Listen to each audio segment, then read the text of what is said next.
Pessoal, nós estamos caminhando para o final aqui da nossa primeira temporada desse tema. Hoje e na semana que vem nós devemos finalizar isso, porque dia 16 nós temos a nossa festa. Então na nossa festa a gente vai falar de outro assunto, é um pouco diferente a nossa rotina, a nossa agenda para o dia 16.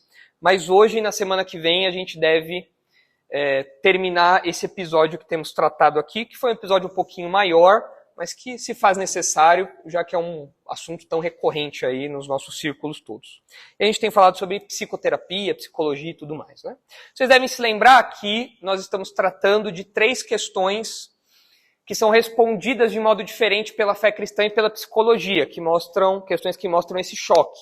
E por que a gente, como crente, não se sujeita à psicoterapia de qualquer vertente, psicanálise, a terapia cognitivo-comportamental, enfim, essas abordagens aí. E as 3 perguntas são: qual é a natureza do homem? Uma temática mais antropológica, então, do que o homem é feito, o que significa ser humano à luz da Bíblia.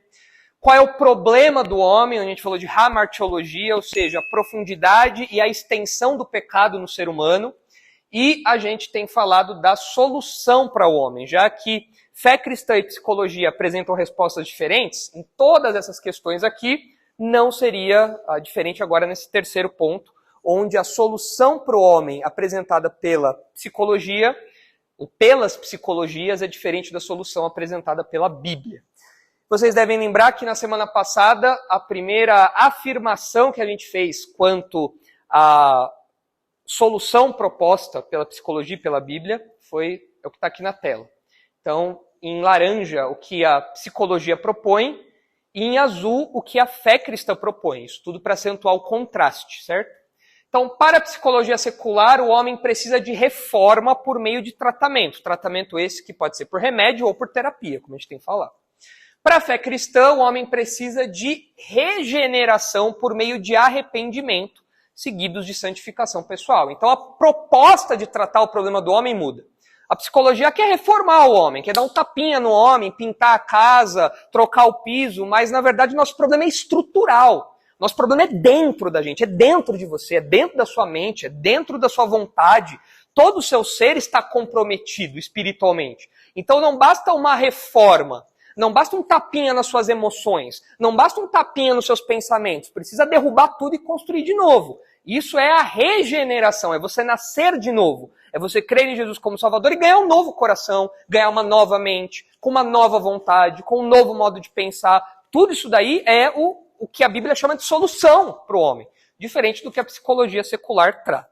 Mas isso a gente viu semana passada. Hoje eu quero mostrar para vocês uma outra proposição aí, que diz assim: para a psicologia secular, a solução para os problemas humanos está no próprio indivíduo, está dentro de você. Você tem todas as soluções necessárias para os seus problemas. Você só precisa aprender a conectar as coisas direito, a ligar os pontos corretamente, a ligar as chaves corretamente. Enquanto que para a fé cristã, a solução está além do ser humano, a solução está em Deus. Então é um contraste muito grande, porque por um lado a psicologia secular fala que você tem as respostas que você precisa, enquanto a Bíblia fala que não, você não tem as respostas, você não tem a capacidade, você não tem o poder de se ajudar, de se salvar. Você não tem como fazer isso, você está mergulhado, você está morto em seus pecados. Não tem como você resolver os seus problemas sozinho. Você precisa de uma atuação externa. Você precisa que o próprio Deus invada a sua história e resolva os seus problemas de ordem pessoal, do mundo interior e tudo mais. Então, esse é o contraste aí.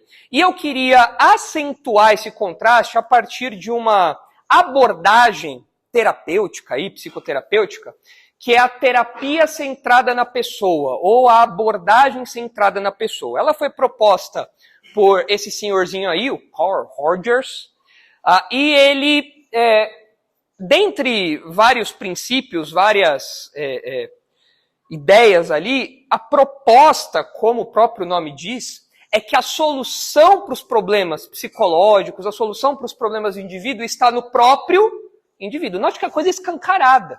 Isso está claro, você vai ter as respostas que você precisa ali. O que o terapeuta faz é apenas colocar em evidência ou colocar em ordem, direcionar aquilo que você já tem. Tá? Então, eu trouxe aí um resumo disso para vocês entenderem como é essa terapia. Olha só, o Jay Adams descreve o seguinte: a teoria e a terapia de Rogers se fundamenta sobre a ideia de que todos os homens possuem conhecimentos e recursos adequados para manusear, para lidar com seus problemas. O pressuposto básico é que as pessoas com problemas por resolver simplesmente não estão vivendo à altura de suas potencialidades. Dentro delas jaz latente a solução para todos os seus problemas. Então qual que é a proposta dele? Você está com problemas porque você não está usando os recursos que você já tem dentro de você. E por isso você não está vivendo tão bem quanto você poderia. Você não está vivendo adequadamente, porque você não está usando os recursos que você já tem. E como é que é uma terapia dessa, né? Bom, tem uma outra descrição aqui que o Jay Adams faz. O conselheiro torna-se uma parede ou um espelho, sobre o qual se refletem os próprios recursos do cliente ou do paciente, incidindo novamente sobre este último. Mediante esse processo de reflexo, finalmente a pessoa aconselhada chega a perceber as dimensões do problema e, por igual modo, qual seja a solução para o problema. As palavras ditas pelo cliente são refraseadas, aguçadas ou reiteradas com palavras similares, mais diferentes, a fim de ajudá-lo a aclarar os seus próprios pensamentos. Então vamos usar um exemplo exagerado aqui. Você vai numa terapia lá, essa proposta centrada na pessoa, e você fala, doutor, porque eu não estou sabendo lidar melhor com as minhas emoções. Você vai falar, peraí, então você não está sabendo lidar com seus sentimentos. É isso, doutor, é isso aí. E eu não sei, eu estou brigando com a minha mãe. Então peraí, você tem conflitos com a sua mãe. Doutor, é isso. É isso, você pegou. E você está brigando todo dia. Doutor, você está lendo minha mente? Por quê? Qual que é a proposta? Que o terapeuta, ele é um reflexo. Ele vai ouvir o que você está falando e para organizar melhor as suas ideias, ele vai conduzir aquilo que você está falando, organizar aquilo que você vai estar falando, usando sinônimos, usando coisas que você está apresentando ali. Mas ele não vai direcionar você. Ele nunca vai chegar para você e falar, olha, Esther, o seu problema que você está tendo, você tem que fazer isso daqui. Não. Por quê? Porque a Esther já tem os recursos que ela precisa. A Esther tem tudo o que ela precisa dentro dela. Eu, como terapeuta, eu apenas preciso, como um espelho, apresentar o melhor ângulo para os problemas e os recursos que ela tem. Quando ela identifica isso, ela liga os pontos que já estão dentro dela e ela resolve aquilo. Então, essa seria a terapia e a abordagem centrada na pessoa, certo? Essa abordagem, inclusive, ela tem um princípio aí que é chamado de aceitação incondicional. É um pouco estranho isso, né? Aceitação incondicional. Onde o terapeuta se abstém de qualquer juízo moral sobre o que é dito pelo cliente. O terapeuta ele não faz uma avaliação moral da sua situação, do seu problema, do que você está falando. Ele se abstém de qualquer juízo moral. Ele não fala se aquilo é certo ou errado. Eu estou com os pensamentos assim. Não, mas eu vou simplesmente servir como um reflexo para você. Eu vou te ajudar a entender isso sem fazer um juízo de valor sobre isso. Essa abordagem, ela se aproxima em algum grau do que a Bíblia fala para o crente fazer? Tem alguma proximidade disso com o que a gente vê na Bíblia? Claro que não, é totalmente diferente. Por quê? Essa teoria, essa abordagem, essa terapia tem vários problemas. Um dos problemas é um problema de autoconhecimento. Por quê? É impossível para o homem pecador emitir um juízo de valor adequado e correto sobre si mesmo, porque o nosso coração e a nossa avaliação, os nossos olhos sobre nós mesmos, são contaminados pelo pecado. Então é óbvio que eu vou olhar para mim mesmo e eu não vou detectar as coisas que eu tenho que detectar, porque a lente dos meus olhos está quebrada por causa do pecado. É um problema de autoconhecimento. Inclusive o conselho bíblico é para você não confiar em si mesmo. Olha só o que diz Provérbios 3. Você não pode confiar na sua própria percepção, ainda que ela seja reprogramada, ou recondicionada, ou refraseada por uma outra pessoa. A solução não está dentro de você, porque você está todo quebrado por causa do pecado. Olha o que diz aí Provérbios 3:5. Confia no Senhor de todo o teu coração, e não te estribes no teu próprio entendimento. Reconhece-o em todos os teus caminhos, e Ele endireitará as tuas veredas. Não seja sábio aos teus próprios olhos, teme ao Senhor e aparte-se do mal. Será isto saúde para o teu corpo e refrigério para os teus ossos. Então você não encontra soluções em você mesmo, porque você não pode confiar nas suas próprias percepções. Você tem que olhar para o que Deus fala sobre você e se apoiar naquilo que Ele fala sobre você. E isso vai te proteger, vai te preservar, vai te trazer benefícios, como o texto diz aqui. Quando vocês olham, por exemplo, o Salmo 139, vocês percebem que só Deus pode fazer essa avaliação do ser humano a nível profundo e verdadeiro. O ser humano não consegue discernir as próprias faltas. Olha só o que Davi fala no Salmo 139, os primeiros versículos. Acompanhem comigo, depois a gente vai pular para o final. Olha só. Senhor, Salmo 139, 1. Senhor, tu me sondas e me conheces. Deus olha para o nosso interior. Ele sabe o que se passa dentro de nós. Olha aqui. Sabes quando me assento e quando me levanto. De longe penetras os meus pensamentos. Esquadrinhas o meu andar e o meu deitar. E conhece todos os meus caminhos. Ainda a palavra não me chegou à língua e tu, Senhor, já a conheces toda. Tu me cercas por trás e por diante. Sobre mim pões a mão. Tal conhecimento é maravilhoso demais para mim, é sobremodo elevado, não posso atingir. Agora pula para o final, versículo 23. Sonda-me, ó Deus. Peraí. Diante desse Deus que conhece os nossos pensamentos, as nossas palavras, antes mesmo da gente falar, o Deus que conhece quando a gente vai levantar, quando a gente vai sentar, quando a gente faz qualquer coisa do dia antes da gente fazer aquilo, Davi pede para que esse Deus olhe para dentro de nós. Ele fala, Senhor, o Senhor que é onisciente, olha para dentro de mim. Me vasculha, faz uma sondagem completa dentro de mim. Olha só o que ele pede. Sonda-me, ó Deus, e conhece o meu coração. Prova-me e conhece os meus pensamentos. E vê se há em mim algum caminho mau. E guia-me pelo caminho eterno. Quem é que tem a capacidade de perceber o caminho mau e guiar Davi para o caminho certo? É o próprio Davi? Davi chega e fala, Davi está lá no divã, eu tô com um problema, tô brigando muito com meus filhos, tal. E aí o terapeuta fala, Davi, você tem conflitos familiares. É isso. É isso, doutor. Não é isso. Não é assim que funciona o tratamento do nosso mundo interior, o tratamento do ser humano. Você precisa que Deus fale, olha, o seu coração é um coração orgulhoso. O seu coração é um coração depravado. Você é mau. Você precisa de perdão, você precisa de restauração, você precisa sair desse caminho e ir para esse. Eu preciso de um juízo de valor na minha vida. Essa ideia de não emitir juízo de valor, da aceitação incondicional, é um absurdo à luz da Bíblia. Se algo está errado, Davi pede, Senhor, endireita. Se tem uma coisa torta, põe no lugar. Essa é a postura do crente, porque é isso que soluciona, de fato, o nosso problema. E as respostas de tudo o que a gente precisa, ecoando o que Davi diz aqui, né, que está em Deus, a gente percebe lá em Atos 17 que Deus sabe de tudo sobre nós porque Ele é quem nos criou e Ele é quem nos sustenta. É evidente que Ele conhece tudo sobre nós. Eu não conheço tudo sobre mim. Eu não consigo discernir tudo sobre mim, mas Deus me conhece melhor do que eu mesmo me conheço. Olha só Atos 17, 25. Veja só o que Paulo diz aí na pregação dele. Deus não é servido por mãos humanas, como se de alguma coisa precisasse, Atos 17, 25. Deus não é servido por mãos humanas, como se de alguma coisa precisasse, pois Ele mesmo é quem a todos dá vida, respiração e tudo mais.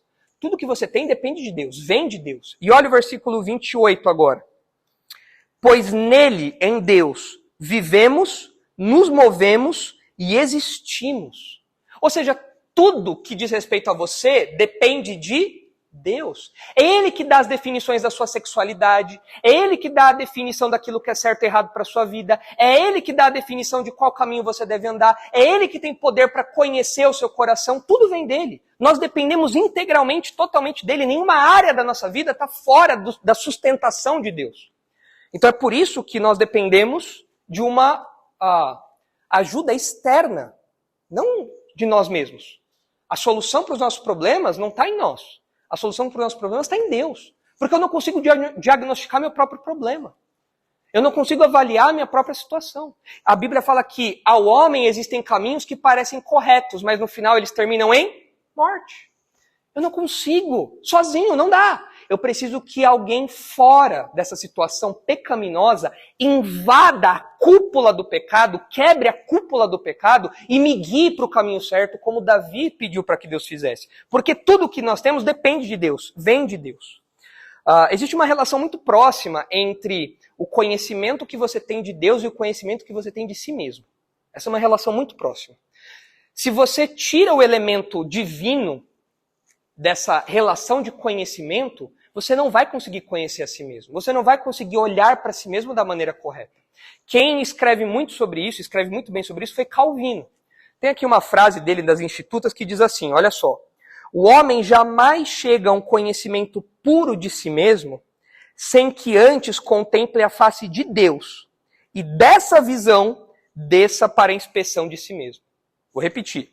O homem jamais chega a um conhecimento puro de si mesmo sem que antes contemple a face de Deus, ou seja, conheça a Deus, e dessa visão desça para a inspeção de si mesmo.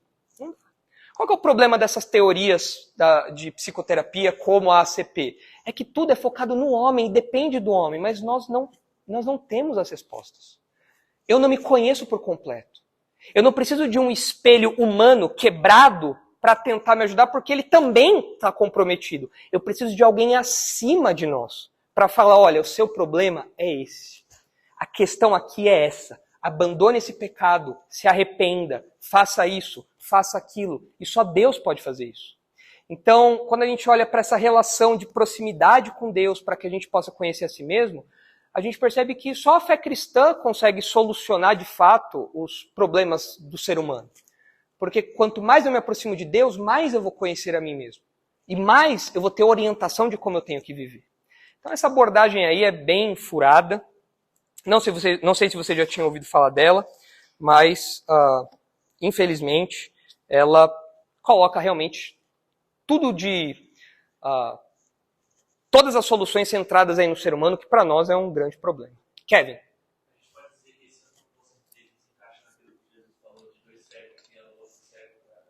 Uhum.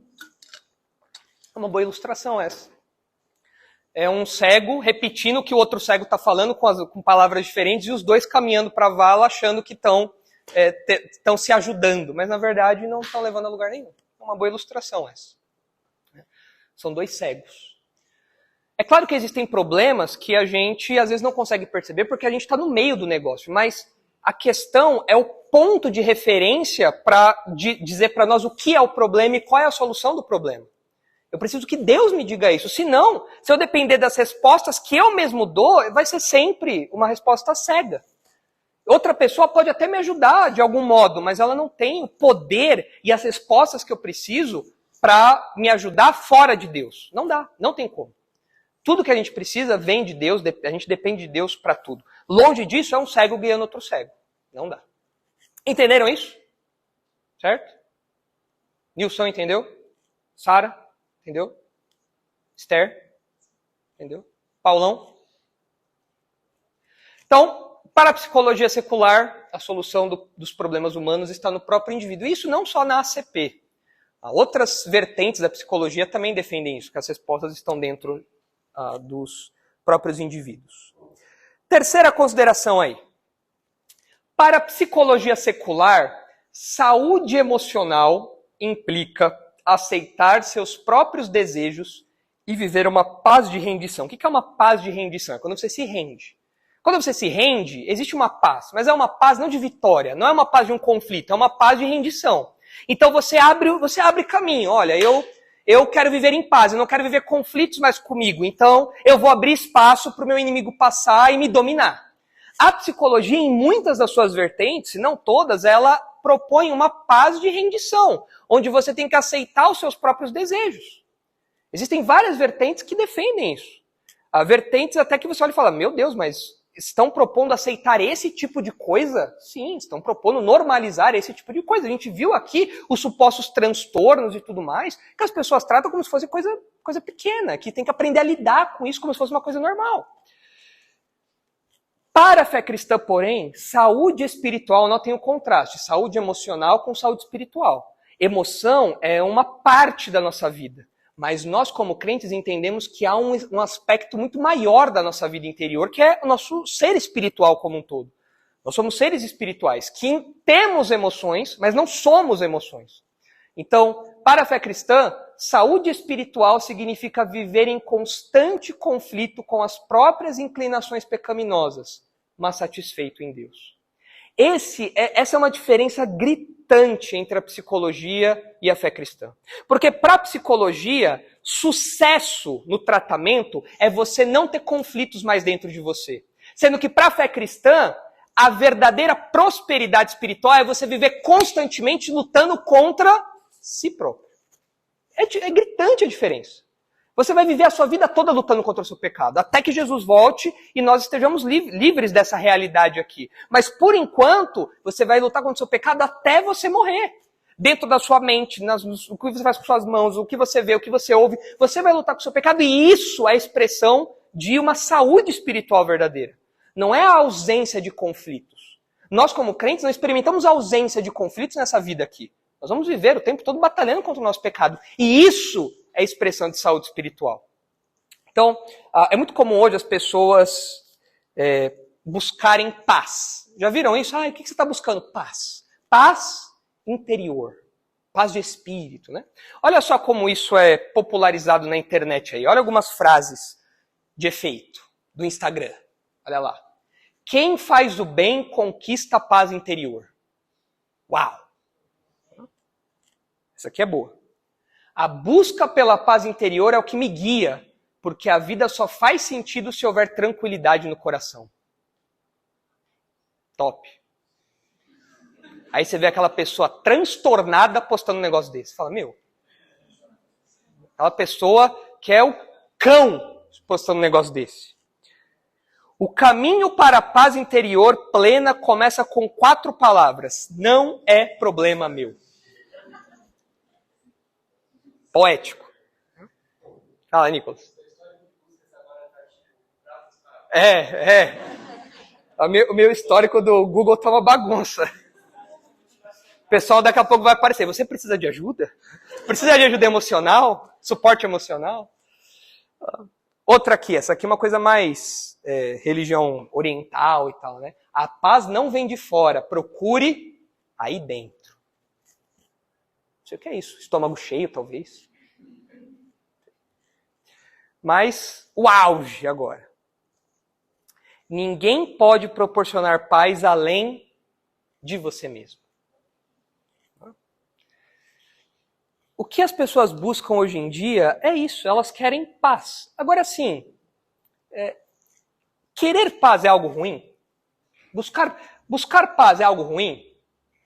E por que as pessoas buscam paz? Por que todo mundo busca paz? Todo mundo busca paz, né? Por que todo mundo busca paz dentro de si? Por quê? Porque o pecado afetou o nosso mundo interior, bem como o nosso mundo exterior. Nós temos conflitos fora, e precisamos de paz para esses conflitos fora. Mas nós temos problemas também dentro. Nós temos conflitos dentro de nós, e por isso nós precisamos também de paz. O pecado causou isso no ser humano. Isso é efeito da nossa rebeldia contra Deus. É a instabilidade e os conflitos que nós experimentamos diariamente por causa do pecado. Então é óbvio que todo mundo busca paz. Porque o pecado tira a paz. O pecado coloca medo, o pecado coloca conflito, rebeldia. E todo ser humano busca paz. Não é de se admirar que o incrédulo busque paz constantemente. Tem uma musiquinha antiga, não sei se vocês conhecem aqui, qualquer dia a gente pode até cantar ela, que é assim... A letra diz logo no começo: andam procurando a razão de viver. Nesse mundo mal, querem paz receber. O incrédulo não é assim. Ele não busca paz o tempo todo. Ele busca paz na yoga, ele busca paz na vida suja dele, ele busca paz nos comportamentos que ele tem, enfim, ele busca paz em tudo. Por quê? Porque o ser humano precisa de paz. Mas a solução não é uma paz de rendição. Não é você falar, deixa o pecado fluir da minha vida e eu vou encontrar paz. Não. Eles deveriam buscar, em primeiro lugar, paz com Deus. A verdadeira paz só nasce da paz com Deus. A primeira paz que o ser humano tem que buscar para encontrar a verdadeira paz nas outras áreas é a paz com Deus. Essa verdadeira paz interior só pode ser desfrutada de quem já conhece a Deus. É curioso que você deve lembrar do Novo Testamento, em que várias vezes, quando Paulo abre as suas cartas, o que ele deseja para os seus leitores? Graça e paz. Só que isso só pode ser desejado para quem já conhece o Deus da paz. Olha só alguns textos aí, olha o que diz Romanos 5:1.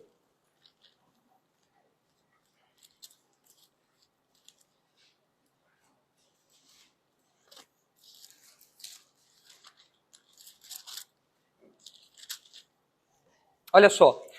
Justificados, pois, mediante a fé, temos paz com Deus por meio de nosso Senhor Jesus Cristo. Quem é que dá a paz para nós? Jesus Cristo. Nós estávamos em conflito com Deus.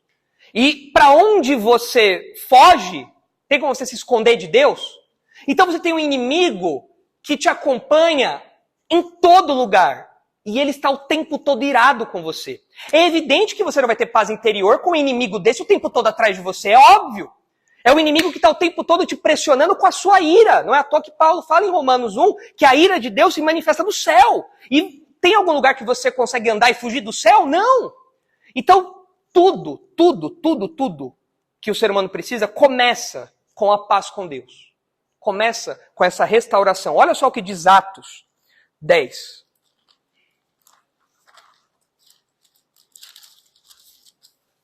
Atos 10, 36. Olha só como aqui é chamado o Evangelho. Olha que nome bonito aqui. Olha só, Atos 10, 36. Esta é a palavra que Deus enviou aos filhos de Israel, anunciando-lhes o Evangelho da paz, por meio de Jesus Cristo. Este é o Senhor de todos. Qual é a única ferramenta para que o ser humano encontre paz verdadeira? O Evangelho da paz. Só assim o ser humano encontra paz. Olha agora Filipenses 4. A Bíblia fala muito sobre paz. Olha só Filipenses 4.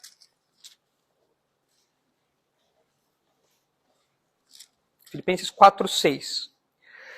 Não andeis ansiosos de coisa alguma, em tudo, porém, sejam conhecidas diante de Deus as vossas petições, pela oração e pela súplica com ações de graças. Aqui a gente aplica esse texto para a ansiedade de modo geral, e a gente pode fazer isso. Mas se vocês olharem o versículo 2, vocês vão ver qual é o contexto da ansiedade. Por que as pessoas estavam ansiosas em Filipos?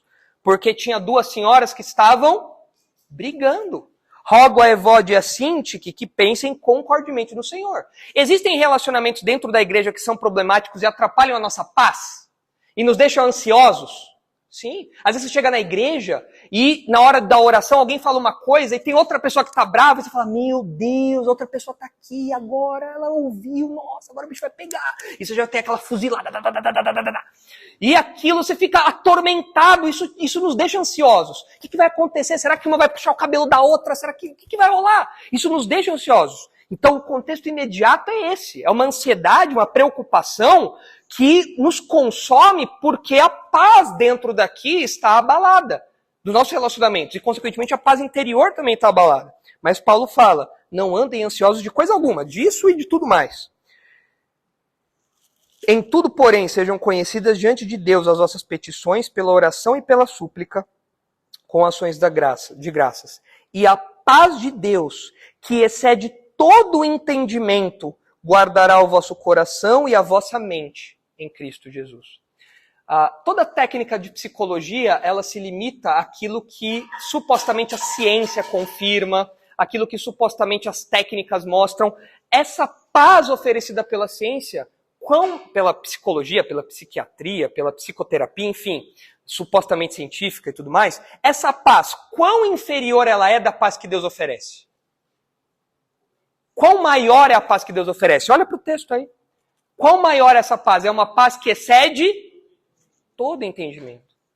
Como aquela pessoa pode estar em paz passando por isso? Como essa pessoa pode estar tranquila passando por essa preocupação? Como essa pessoa pode estar tranquila sendo que os pais estão passando por problema de saúde, sendo que o irmão está passando por problema de saúde, sendo que aquela pessoa foi mandada embora? Como pode aquela pessoa ter paz interior no meio desse caos todo? É porque a paz excede todo entendimento. Não é matemático. Você não conecta os pontos. Por causa disso, daquilo, pá, pronto. Liguei na sua cabecinha agora uma chavinha para você sentir paz. Não. O crente desfruta de uma paz que excede todo entendimento. É por isso que o crente enfrenta o luto de uma maneira diferente. Vocês já viram um incrédulo enlutado? Ele se joga no caixão. Me leva no lugar dele e tal. Eu não aguento viver aqui e tal. Como que o crente lida com o luto? Ele se entristece? É claro que ele se entristece. Mas ele também sente paz, consolo. Isso muda tudo na nossa vida. E olha como o texto continua. Ele fala que a paz de Deus vai guardar o nosso coração. É interessante que essa palavra aqui usada para guardar é uma palavra militar.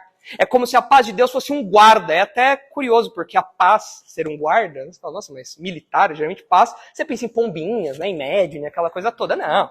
A paz é mantida porque há um guarda mantendo a paz. Você não tem paz em São Paulo porque não tem polícia o suficiente, não tem autoridade. A paz de Deus não, é um guarda competente, ela protege o seu coração. Ela faz um cordão de proteção em volta do seu coração. E ela guarda o seu coração e a sua mente, ou seja, o seu mundo interior. E olha só como o texto continua. Finalmente, irmãos, tudo que é verdadeiro, tudo que é respeitável, tudo que é justo, tudo que é puro, tudo que é amável, tudo que é de boa fama, se alguma virtude há e se algum louvor existe, seja isso que ocupe o vosso pensamento. Ou seja, pensem nas coisas bíblicas, nas coisas verdadeiras. E o que também aprendestes e recebestes e ouvistes e vistes em mim, isso praticai, e o Deus da paz estará convosco. O ser humano precisa de paz, mas para ter paz o ser humano precisa de Deus. Mais um texto, 2 Tessalonicenses 3. Olha a oração que Paulo faz.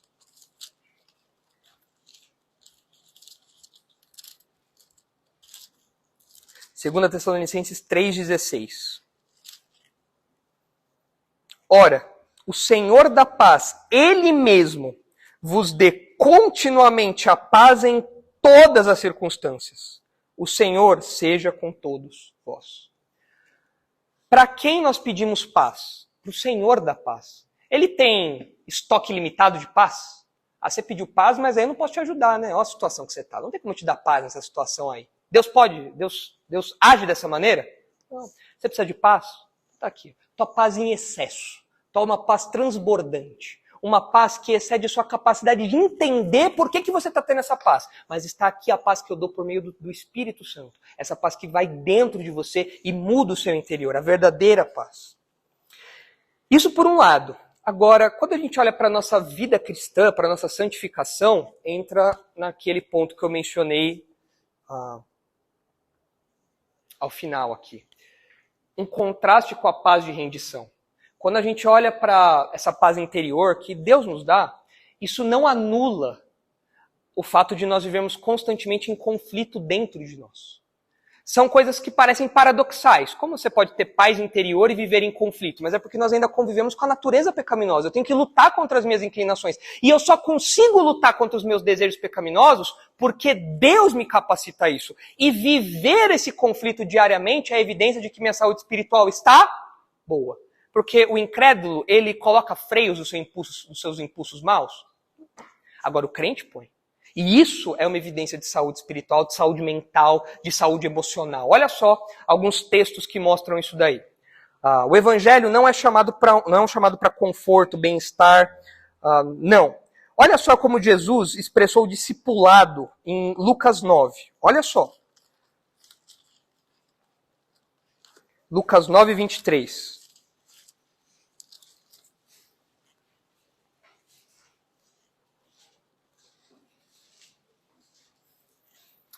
Lucas 9, 23. Dizia a todos, se alguém quer vir após mim, a si mesmo se negue, dia a dia tome a sua cruz e siga-me.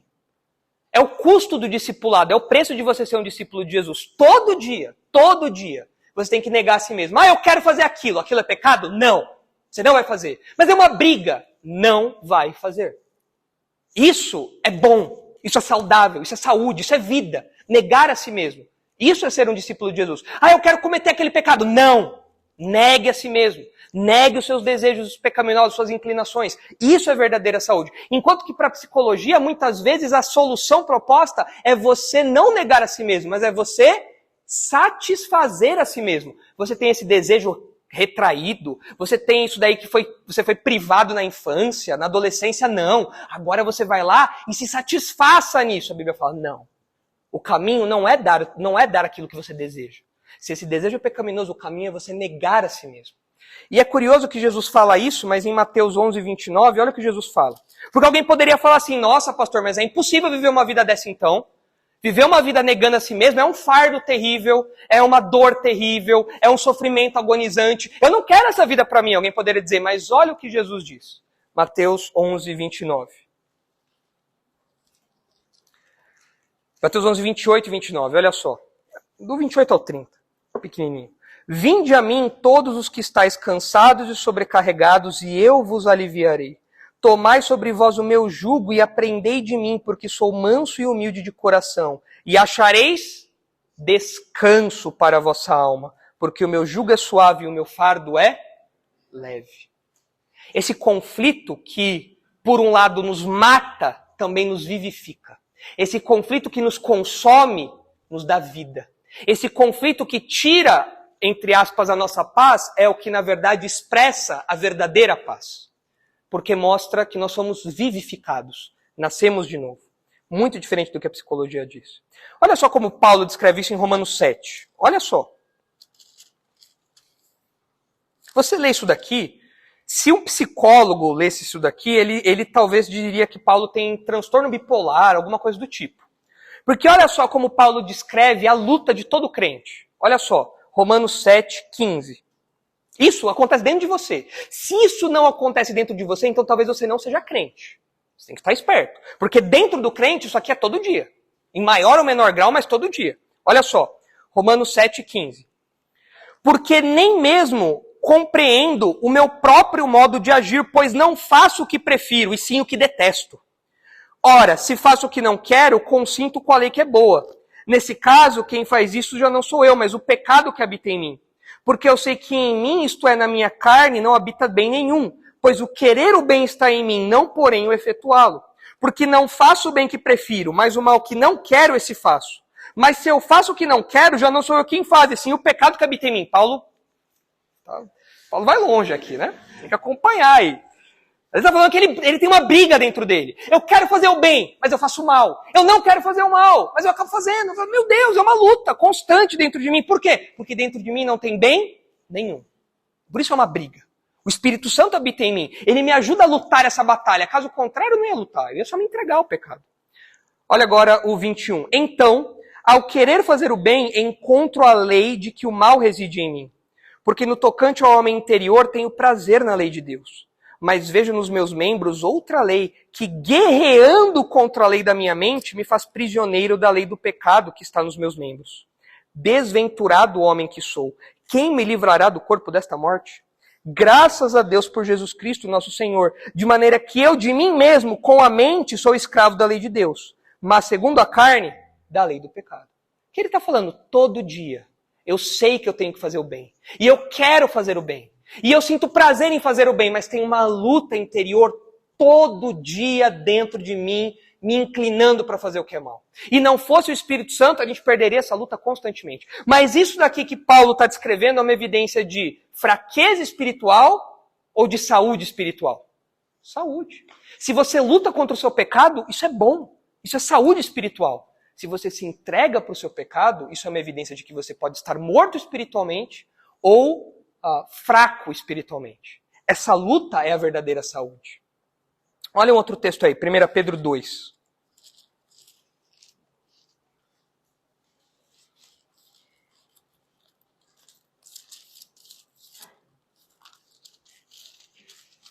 Pedro 2:11. Olha a linguagem bélica, militar aqui, de conflito que Pedro usa. 1 Pedro 2:11. Amados, exorto-vos como peregrinos e forasteiros que sois, a vos absterdes das paixões carnais que fazem guerra contra a alma. Tem uma guerra que é traçada dentro de você. Tem uma guerra na Ucrânia, tem uma guerra lá na faixa de Gaza, mas tem uma guerra dentro de você. E essa guerra não para por nenhum minuto. Não tem trégua. A única paz que o mundo oferece para essa guerra é a paz de rendição. É você dar ouvidos ao inimigo. É você dar ouvidos a quem quer te destruir. Agora, a paz verdadeira para o crente é constantemente receber armamento para essa luta. Um dos exercícios do pessoal do Help vai ser, para o ano que vem, vai ser pregar num texto, né? E o texto de Evaristo é Romanos 15, 13, isso. Abre ali, olha só o que Paulo diz. Eu estava lendo esse texto hoje com o Evaristo, ele vai pregar esse texto, não para vocês, vai pregar esse texto para o pessoal do Help, mas olha aí, olha a linguagem que Paulo usa em Romanos 13:11, olha só. E digo isto a vós outros que conheceis o tempo. Já é hora de vos despertardes do sono, porque a nossa salvação está agora mais perto do que quando no princípio cremos, ou seja, a volta de Jesus está mais próxima. Vai alta a noite e vem chegando o dia. Deixemos, pois, as obras das trevas e revistamos das armas da luz. É um conflito, é uma guerra. Pega o seu fuzil e vai para a guerra. E isso é ser um bom soldado, isso é ser saudável. Andemos dignamente como em pleno dia, não em orgias e bebedices, não em impudicícia de dissoluções, não em contendas e ciúmes, mas revestivos do Senhor Jesus. E nada disponhais para a carne no tocante às suas concupiscências, aos seus desejos maus. Essa é a vida do crente. E isso é saúde. Isso é saúde espiritual, mental, emocional, equilíbrio, o que você quiser chamar. Então o mundo, ele pode, nas suas vertentes de psicologia secular, eles podem até falar, esse comportamento não é bom, esse comportamento não é legal, mas nós como crentes, nós vamos além disso. Ele fala, olha, a solução que você oferece, por mais que às vezes ela tente tirar uma parte, diminuir um pouco a outra, não, para nós é uma guerra, para nós é um conflito, para nós é o tempo todo de batalha, e eu vou morrer lutando. Até o final da minha vida por isso. Muitas pessoas que lutam com problema de pornografia, problemas de pecado sexual, vivem uma verdadeira ansiedade porque tem medo de ter que lutar para sempre com esse pecado. E se você tiver que lutar para sempre com esse pecado? Você vai ter que lutar para sempre? Para sempre não, né? Até Jesus voltar. Para sempre nessa realidade. Você vai ter que lutar até Jesus voltar, ou até Jesus decidir que está na hora de você abandonar o seu posto e ir para o céu. Você vai ter que lutar contra vários pecados. Mentira, gula, roubo, pecados sexuais. E você vai ter que lutar com isso até o final da sua vida.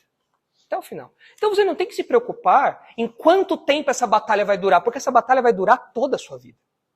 Talvez os pecados mudem ao longo da sua vida. Talvez hoje o seu pecado seja o pecado de amizade. Eu tenho amizade com o incrédulo. Amizade muito íntima.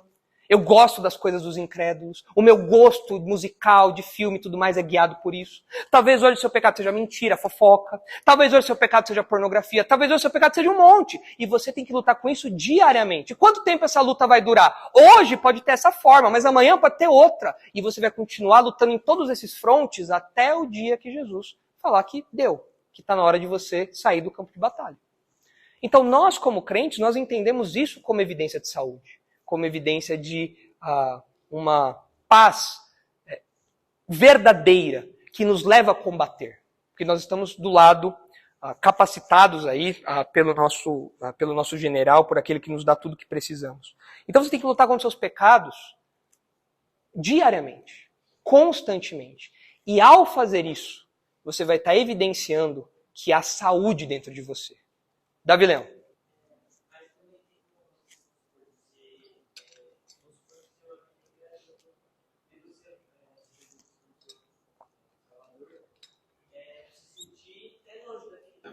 Sim. É bom quando isso acontece, é muito bom. Só que significa que você nunca mais vai lutar contra nenhum tipo de pecado? Não. Às vezes aquele pecado específico não é mais um problema para você. Mas outros pecados vão aparecer. E você vai ter que lutar com eles com a mesma garra. É pegar teu fuzil e ir para cima todo santo dia. É jogar granada, é se jogar na trincheira, é atirar. É isso. A vida cristã é isso. Você está numa guerra. E isso é saúde. Isso é vida. Isso é a verdadeira prosperidade da alma. É você lutar contra o pecado qualquer que ele seja.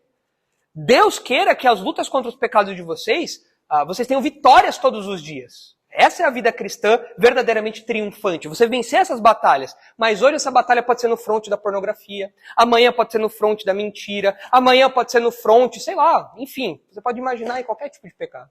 Mas você tem que lutar constantemente, diariamente. E isso é a verdadeira saúde espiritual. Não é você se render aos seus desejos. Ou você diminuir o problema do seu inimigo, o conflito, não. O conflito é real, o conflito é grave, ele é intenso, ele é diário. É um conflito poderoso, bombas atômicas, diariamente. Mas é a existência desse conflito, e não a ausência dele, que mostra a verdadeira saúde espiritual. Entenderam isso? Fica claro para vocês esse contraste? Sim? Considerações aí, para a gente terminar. A gente vai parar por aqui hoje. Na semana que vem eu falo dos pontos 4 e 5. Considerações.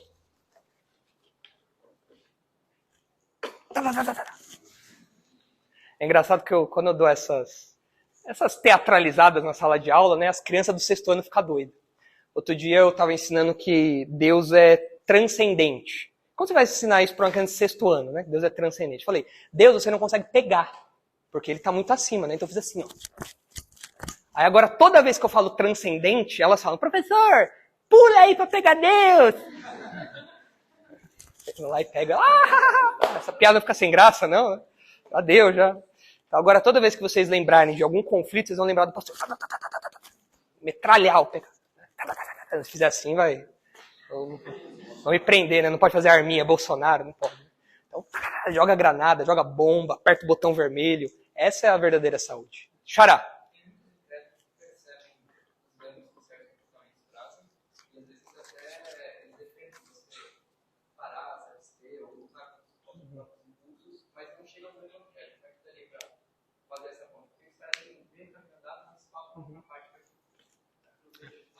Eles chegam até onde a psicologia chega, que é uma questão comportamental apenas. Então a psicologia vai olhar para alguns psicólogos que não têm uma abordagem tão radical de se dar os seus próprios desejos e tal. Um psicólogo minimamente ético, ele vai saber que tem coisas que não fazem bem para a sociedade, que não fazem bem. Mas eles não vão perceber a malignidade do pecado e a profundidade do pecado. Porque eles não têm esses valores, eles não têm essa percepção, essa visão bíblica que a gente tem. Então eles vão se concentrar no quê? No comportamento. Então para eles, muitas vezes você trocar uma coisa por outra é a solução. Você troca um pecado por outro, beleza. Você troca um pecado feio por um pecado socialmente aceito, beleza. Então você solucionou o problema. Não, você não solucionou o problema. Você só mudou a cara do problema, mas o problema continua lá. Por quê? Porque o problema do ser humano é no coração. O problema do ser humano é na vontade. O problema do ser humano é no pensamento, é no nosso interior. E nenhum outro ser humano consegue chegar tão fundo. E a mera mudança de comportamento não muda isso. Eu estava ouvindo essa semana no jornal, que acho que no Reino Unido, não lembro, alguns países lá, estavam vendo a legalização, a regulação daquele vape. É vape que fala? É o cigarro, é o tipo de cigarro eletrônico lá, né? E porque a argumentação era que para muitas pessoas que estão querendo sair do cigarro, essa era uma alternativa menos prejudicial e tudo mais. Isso pode até ser questionável, se é menos prejudicial ou não. Né?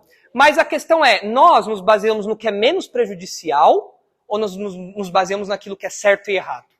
Então, o incrédulo ia falar, não, abandona isso porque isso faz mal. Beleza, isso faz mal. Mas a questão não é só fazer mal, é que o seu pecado ofende a Deus.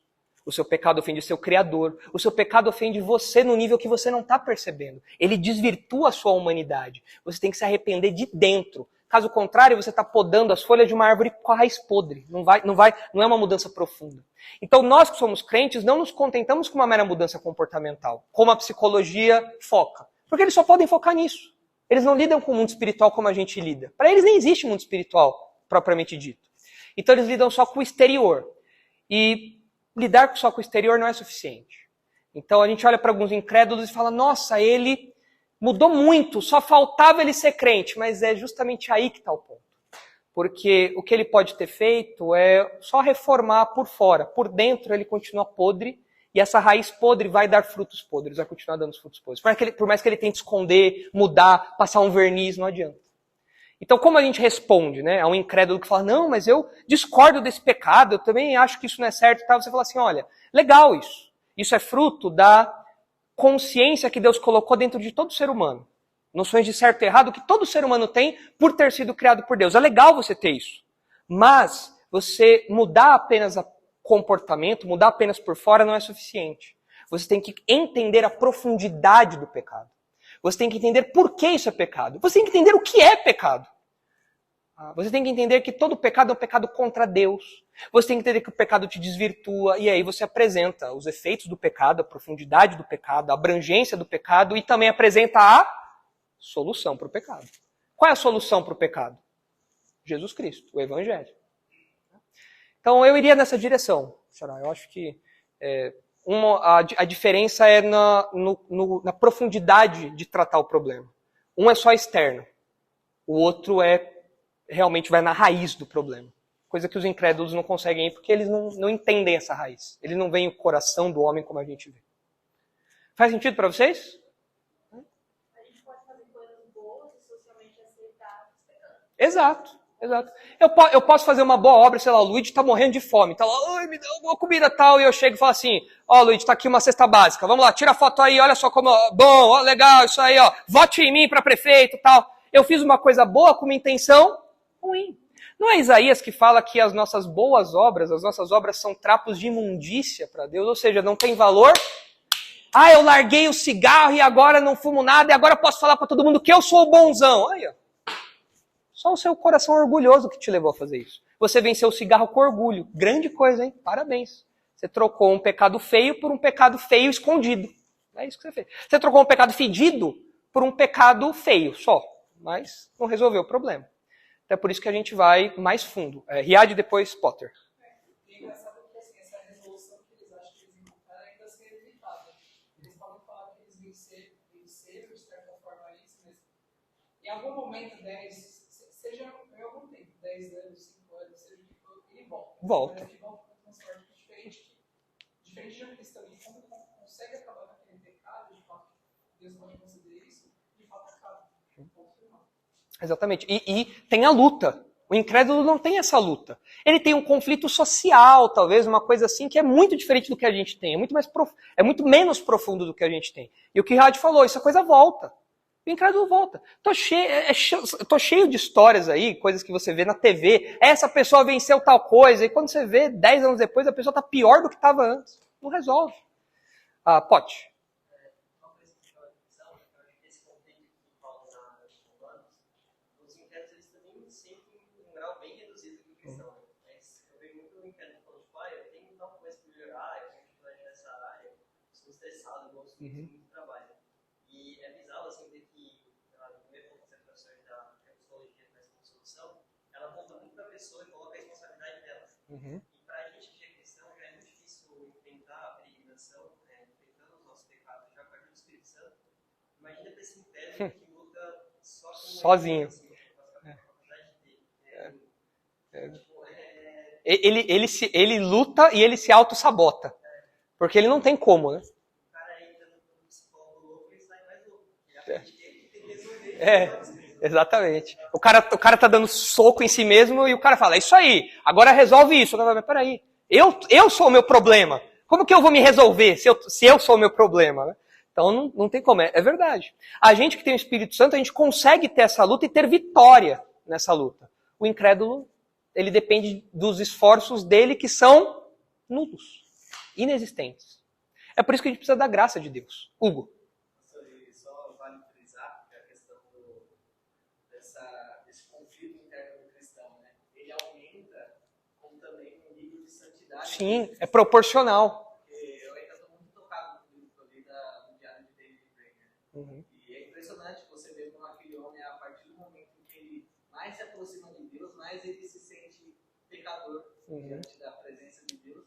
E você vê que, assim, aquilo que ele está considerando como pecado, né, aquilo que ele está se martirizando, ele está sofrendo por pecar contra Deus, é aquilo que muitas vezes a gente nem se preocupa. Ele está se preocupando porque ele não estava servindo no nível que ele achava que não era adequado, né? Sim. Daquilo que Deus fez por nós. Tem um exemplo que sempre dão do Agostinho. Agostinho, vocês sabem, Agostinho de Hipona e tal, né? O Agostinho era bem poeta e tal, né? Então, mas ele era um homem piedoso e tudo mais. Ele tinha o dilema que ele vivia com que é chamada a garfada do pecado. Você está comendo. A partir de qual momento a garfada vira gula? A partir de qual momento? Não é pra você ficar neurado também, tá? Essa azeitona aqui tem 1 grama a mais de gula. Não é isso. Mas a preocupação dele era tamanha que ele falava, meu Deus, eu preciso ter santidade até mesmo na minha comida. A partir de qual momento eu vou pecar comendo?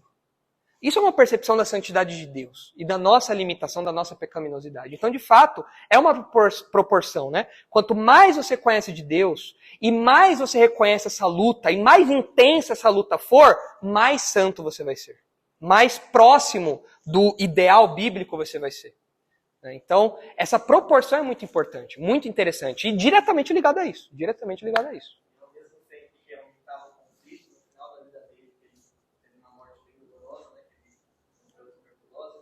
Naquela época não tinha tratamento adequado para essa doença. Ao mesmo tempo ele teve uma paz sobrenatural na morte. Exato. Como pode alguém estar sofrendo dores terríveis no leito de morte e ter paz? Como pode isso? É porque ele foi na terapia? Ah, eu tô doendo, você está sentindo dores. É isso. É isso, é isso. Não. Da onde vem essa verdadeira paz? De Deus. Ele é o único que pode dar essa paz. Então eu espero que todos aqui já tenham encontrado essa paz. Eu já encontrei essa paz, graças a Deus. Mas é uma paz que vem com um conflito embutido. E esse conflito é o que nos traz paz. Vai entender isso daí? Aí é um paradoxo que eu deixo para vocês pensarem na hora de dormir. Mas essa é a realidade do crente. Nós encontramos paz com Deus, paz interior, mas nós vivemos um conflito dentro de nós. E essa é a saúde. Essa é a verdadeira saúde espiritual, emocional, psicológica, enfim. Beleza? Então vamos orar para terminar. E na semana que vem a gente termina aí a nossa jornadinha pela psicoterapia. Senhor, nós agradecemos porque a sua palavra é muito clara quanto ao que é o ser humano, quanto a quem é o Senhor, quanto à profundidade do nosso pecado. Ajuda-nos, Pai, a percebermos todos esses detalhes da tua palavra e assim termos uma vida que luta cada vez mais pela santidade. Se há alguém aqui que não encontrou a paz que Jesus dá, nós pedimos que o Senhor toque nesse coração e derrame a sua paz ali por meio de Jesus Cristo, o Salvador. E para aqueles que são crentes aqui, têm sido atribulados, têm vivido conflito com o pecado, que o Senhor continue dando as ferramentas, o armamento necessário para esse conflito, para que haja vitória contra o pecado, para que haja superação desses vícios. E assim, nesse conflito diário, nós possamos perceber a nossa saúde espiritual, o nosso vigor espiritual. Livra-nos das ideias mundanas de seguir o nosso coração, de dar vazão aos nossos desejos, de diminuir os nossos pecados para que eles se tornem socialmente aceitos, de trocar um pecado feio por um menos feio. Livra-nos disso tudo. Ajuda-nos a ter um juízo pautado pela tua palavra. E é no nome de Jesus, o Salvador, que nós oramos. Amém.